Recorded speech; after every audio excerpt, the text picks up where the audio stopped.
Portugal y sus batallitas en Sri Lanka, ¿no? Lo que antes se llamaba Ceilán. Entonces, bueno, ¿qué decir para empezar? Los portugueses llegaron al principio a Ceilán, al actual Sri Lanka, en 1505. Fue cuando se empezaron a establecer los primeros contactos. Y bueno, esos contactos que al principio la idea era que fueran pacíficos, pero terminaron siendo el germen de una serie de batallas. Hoy vamos a hablar de una de ellas, del asedio de Kotte, ¿vale? Entonces nada, vamos a empezar diciendo que en esa época Ceilán estaba dividida en varios reinos, entre los cuales destacaba el que más nos interesa ahora, es el de Kotte, en la costa oeste, ¿vale?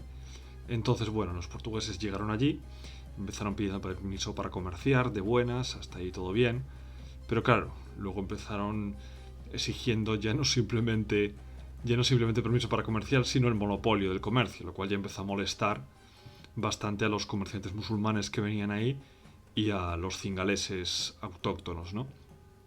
Y además de ello, construyeron sin permiso, sin autorización del rey, construyeron un fuerte con una empalizada y demás en la costa del reino de Kotte, y bueno, empezaron a producirse algunos incidentes con los lugareños.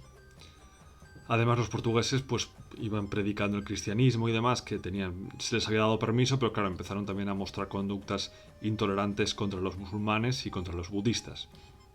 Entonces, bueno, empezaron a producirse varios conflictos.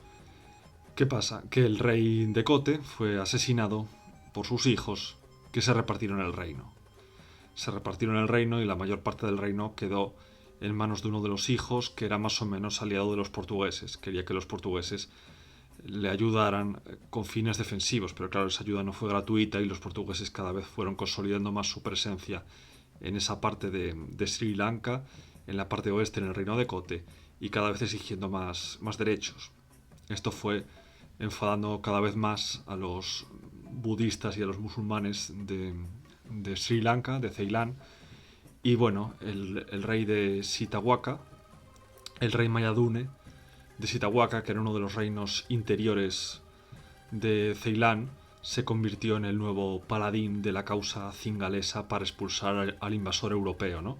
Entonces pidió primero ayuda al zamorín de Calicut, que era uno de los gobernantes musulmanes de la India más importantes y que ya estaba bastante harto de los portugueses por otros incidentes previos. Mandó una flota, el zamorín de Calicut, pero esta flota fue interceptada y derrotada por los portugueses. Pero bueno, el rey Mayadune no se rindió y reunió un ejército de 50.000 hombres, de 50.000 cingaleses, para invadir el reino de Kotte, ¿vale? Invadió el reino de Kotte y se dirigió contra la capital, que también se llamaba Kotte. ¿Vale? La ciudad de Kotte era un triángulo elevado de tierra, rodeado por casi todos los lados por canales de agua, o por un lago, o por terreno embarrado y pantanoso e infestado de lagartos, ¿no? Entonces, bueno, tenía la geografía del lugar como defensas naturales. El gobernador portugués de Kotte era el virrey Alfonso Pereira, y estaba allí pues ayudando al rey de Kotte a defenderse, ¿no? Había una pequeña guarnición portuguesa y el resto eran aliados, eran cingaleses aliados.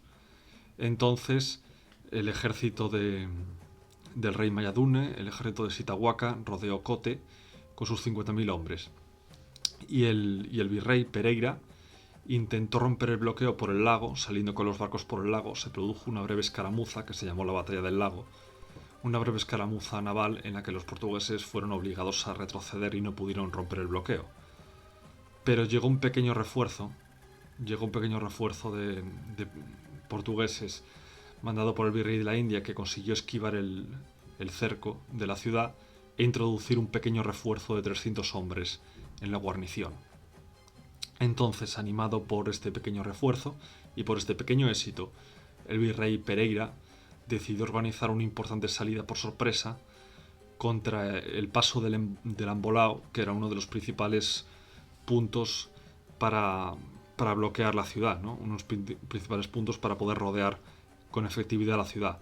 Entonces los portugueses y sus aliados lanzaron un ataque, una salida repentina con bastante fuerza, y tras un furioso cuerpo a cuerpo consiguieron hacer retroceder a los de Shitawaka de esa posición y consiguieron conquistar el paso del Ambolao, con lo cual el bloqueo de Kote, el bloqueo de la ciudad, quedaba incompleto. Entonces el rey Mayadune, al ver que su bloqueo no iba a ser ya efectivo, decidió levantar el asedio y retirarse. Y bueno, y los portugueses salvaron su presencia allí y su dominio allí, lo salvaron de momento. Pero bueno, este éxito no fue definitivo para nada y no fue más que el comienzo de una serie de guerras y de una serie de acoso y derribo constante de los reinos cingaleses a la presencia portuguesa en esa región. Y este acoso y derribo, que le produjo bastantes disgustos a los portugueses, se vería definitivamente agravado con la llegada de los holandeses para ayudar a los cingaleses que querían expulsar a los portugueses y para ahondar más en la decadencia de Portugal en esta isla, ¿no? Entonces, Ceilán, la actual Sri Lanka, como ya he dicho, se convirtió en una especie de, más o menos, una especie de Vietnam portugués. Pero bueno, de momento terminamos con el vídeo de hoy sobre este primer éxito momentáneo portugués, el asedio de Kotte. Habrá más vídeos sobre esta materia, suscribiros para más contenido y darle a la campanita, porque suscripción y campanita es la combinación ganadora. Adiós.